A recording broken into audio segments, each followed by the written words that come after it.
By second or third day, I was not feeling it. I didn't want to breastfeed anymore.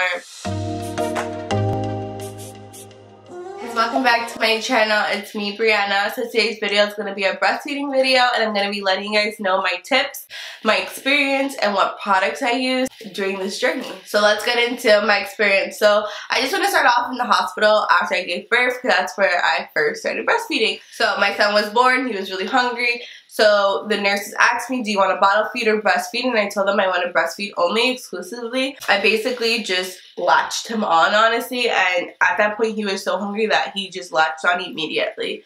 And I was like, oh wow, I got lucky, because I always hear that sometimes the baby doesn't have a good latch, or you're not expressing milk, or at that point it's colostrum. So I was expressing colostrum from when I was like 4 months to 6 months pregnant, and then, or 4 months to 5 months pregnant, and then about from 7 to 9 months. It was like an on and off thing. So I wasn't too worried about me producing milk. I was like, I just hope for when it comes to time for the colostrum to come out, I'll be good, which I was, thankfully. So anyways, he latched on, I fed him, but I didn't even know what I was doing, and they didn't really explain to me what to do. But all the nurses there were lactation certified. When I went into the postpartum room, that's when they started to kind of explain to me how to breastfeed. And basically, you want to sandwich your boob, and it makes it so that your areola is a little flat, so the baby could grab the whole thing. And you don't want their nose to be blocked. That's another tip that I learned. I was taught different positions to breastfeed, so I really feel comfortable doing the cradle position, but you can also do the football position when they're that small. Even when, if you're laying on the bed, you can turn on your side and breastfeed them that way. I did try that one, and it didn't really work out for us. My milk just went everywhere. That was not in the hospital. That was when I got home. In the hospital, I really only did the cradle position and the football position. And that's basically when you cradle the baby like this. I will insert a photo here. And then the football is when you have the baby like this. And I will insert a photo there. So those are the two positions I did, but I really feel more comfortable doing the cradle position, so that's the one that I kept doing.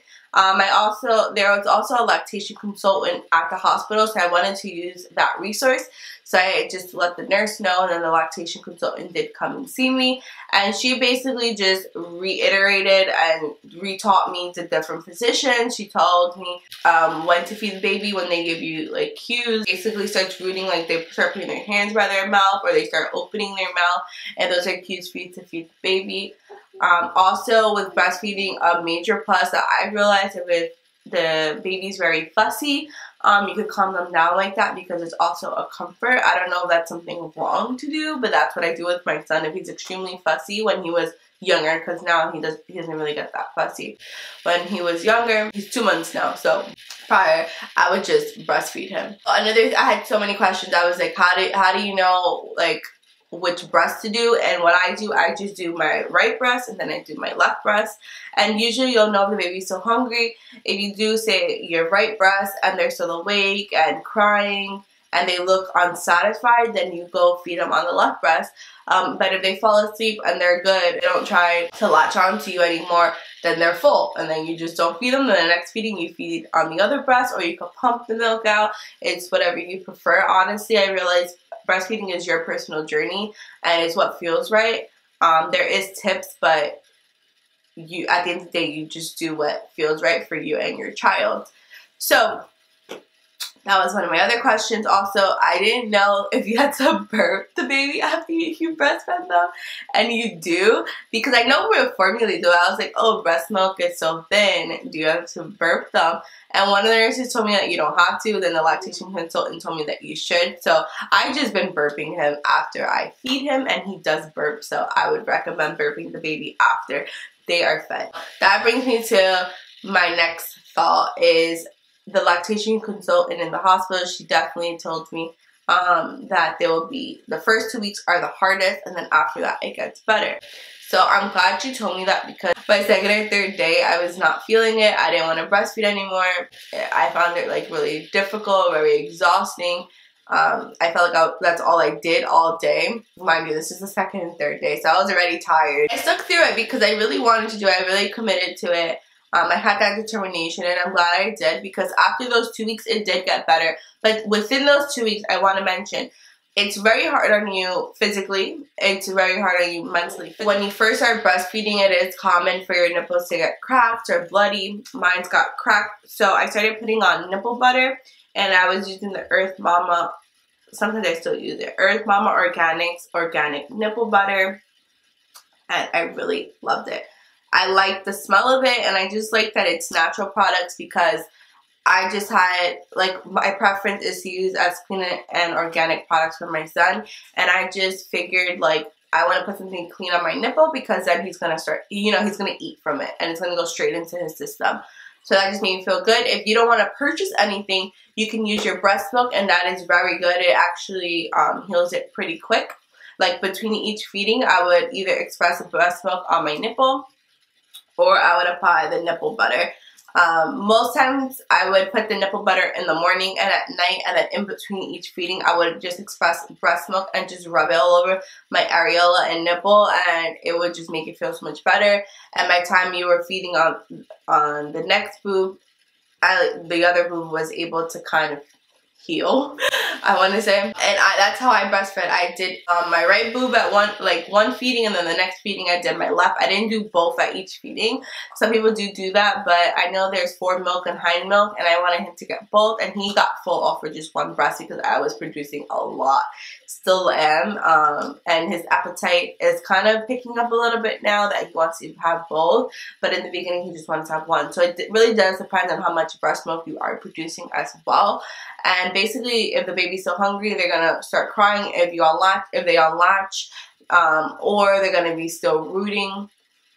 But if they fall asleep and they seem content, then they don't need to have more milk. That's basically my experience in the beginning. Now I'm breastfeeding for 10 weeks already, and it's honestly become kind of second nature, and that happened about a month into doing it. I got really comfortable doing it, but I do depend heavily on my breastfed pillow, and I still use it, and I love it because it has two headrest parts for your baby to rest their head when they're feeding, and it's big enough for their body, and it also has lumbar support for you. I really like it. I feel like it's the most comfortable way for me to breastfeed, but I do recommend maybe do one feeding in between, like not in between, like one feeding a day or like a few times a week without the pillow. So if you're out and you want to breastfeed, or if you just don't have access to your pillow, you feel comfortable, because I'm kind of struggling with that now. So I'm starting to incorporate breastfeeding him without the pillow sometimes so I can get used to it. Another item that I was using at the beginning before I started pumping was the Haka, because my breasts were extremely engorged and it was to the point where it was very painful. And also you can use a Haka to get milk. So I didn't know when you feed on one breast, the other breast leaks. I didn't know that. So if you want to save that milk, like say you don't have a nipple cover on, you can just grab it with this Haka. So you basically just pinch it, and this is the widest part it opens, or you go like this. I see some people fold it and then roll it onto their nipple, but I like the squeezing it this way and just attaching it, and it's by suction. So I like to collect milk like that, and when I was over engorged, I would also use this, and it was such a relief. And it's silicone, so it's very easy to clean. And then I have the cover. You can buy it separate or together as a kit, and I really like it because there's been many times where my Haka ends up like this in the fridge, or by accident I knock it down after I use it and it doesn't come out. Your breast milk does not come out. I love these breast pumps because I have the Medela one that comes with your insurance, and I love the pressure on it, but I don't like cleaning it. The little tubes, I find it very difficult to clean, and I don't know if you necessarily have to clean it every time because it's just for the pressure and doesn't get milk in there. But I just don't like it, and you have to hold it on your breast unless you buy the bras that hold it. But if you don't want to spend money on a breast pump and go through your insurance, I highly recommend it. It's not a bad pump, it's just less convenient for me.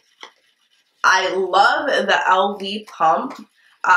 It holds about 5 ounces of milk, And there's an app that you can connect your pumps to, and it can let you know approximately how much milk is coming out. So basically, this is the monitor. You don't wash this, but this is the shield, and then this is another piece to it, and you just slide it in. And then this is where the milk gets stored. This is like the valve. And to unlock it, you just twist it. And it does come with a cap so you can store your milk if you don't want to freeze it. So these are the two pumps. I really love them, but it is quite expensive. It costs $500, which I think is really expensive. So if you don't want to pay for them, then I would recommend getting the Modelo one from your insurance, because that is a really good pump. It has really good suction, but I just prefer these ones because you could just stick it in your bra and go about your business. Just don't bend over, because then it kind of not spills, but it just gets a little weird. So just do whatever you gotta do upright, and I highly recommend those. But the Modelo, they are good, but I never purchased the bra to like use. So I don't know, and I just felt like so stuck with it because I didn't purchase the bra, so I just have to hold them, and I wasn't vibing with it. Oh, and then I use storage bags. I don't have them. I'll put a picture right here. I have the box, but I forgot to grab it. So that's where I basically store my milk, and I freeze it. So I'm overproducing milk, so I was like, let me just pump it out and save it. And it actually is beneficial because I was able to save collagen from when I first gave birth, like when I first started producing milk. I also got like a lot of that new milk, and it just takes kind of a load off of you, because if you're sleeping in, or if somebody's watching the baby, you can give them your breast milk, and then they can just feed the baby from the bottle, and it's still breast milk, you know. So I really like that, and it also gives you relief off of your breast, because guys, when your breasts are engorged, it is very uncomfortable, almost to the point where it's like kind of painful. Like, I don't like how it feels. I don't like how it makes my nipples feel. My breasts feel like rocks. Also, another thing that I love is my nursing bras. These nursing bras. So I got this nursing bra on Amazon, and it is by the brand called Whole Fish. But I love these bras. They come padded. I took out the padding because it's annoying when you unclasp it. The padding gets all like frumpily. But the clasps are great. These bras are full coverage. I believe for a 3-pack of these, it was $24 or $5. So I did also use this tea. It's the Earth Mama Milk Made 100% organic tea. It helps with milk production, and it's caffeine free, and it's organic. I do like this. I like the taste of it. I don't think it's very necessary, but I did drink this a couple of times when I felt like my milk supply wasn't as high as I wanted it. And as high as I wanted it means there was like time that I wasn't consistent with the pumping. I wasn't producing enough milk to pump out. So I would just drink 1 cup of this, and it was fine. Like, my body started producing more milk. I recommend feeding on demand because I've realized that my milk production really is like a supply and demand type of thing. And I'm sure that goes for everybody to a certain extent. So basically, at first he was feeding every 1 to 2 hours because he was cluster feeding. And then sometimes, you know, he would have a gap of a 4-hour nap here or there. And then eventually he did start feeding from 3 to 4 hours, mostly to the 4-hour mark.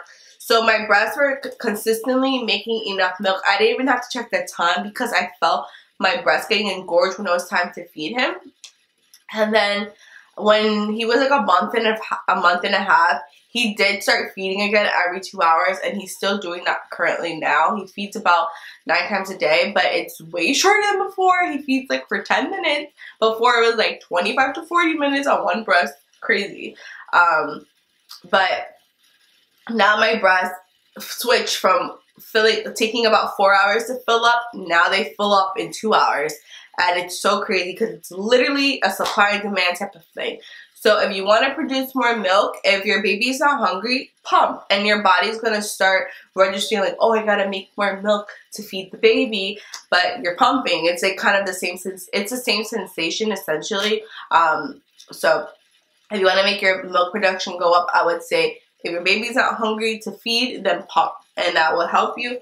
Also, stay hydrated. Drink way more water than you think you need. Drink a lot of water. Stay hydrated, and your body will let you know if you haven't drank a lot of water, because you will feel so dry. Like in the middle of the night, your throat will get so dry. You would notice your milk production going down a little bit, and you're gonna be super thirsty breastfeeding, because it's taking majority of your nutrients, you know. So you want to be also eating 500 extra calories as per the physicians recommend. Definitely speak with your own physician to confirm, but 500 extra calories I was told to eat. And I did notice I was extremely hungry in the beginning. When I first started breastfeeding, I felt like I was on empty all the time, and I realized I wasn't having those 500 extra calories. That was like nuts, or I would just eat a little bit more of my regular food, have snacks throughout the day, have a lot of fruit and veggies, have avocados. You want to have certain things high in good fat so that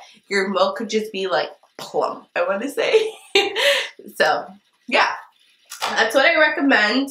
Those are some of my tips, and I love the bond that breastfeeding has created for me and my son. I feel super connected with him. I'm proud of my body for sustaining his life, and it just makes me happy because I feel like he's very satisfied when he's breastfed. I only had formula fed him twice, because that was when he was, I think, 2 days old, because he didn't have a bowel movement, so the formula like made him have one, and then after that he's been good just on breast milk. So I hope you guys enjoyed this video. I hope you guys found it helpful. Don't forget to comment, like, and subscribe, and leave a comment down below if you have different tips or things that you use for breastfeeding, how your breastfeeding journey is going or has gone, your experience. Just leave it down below.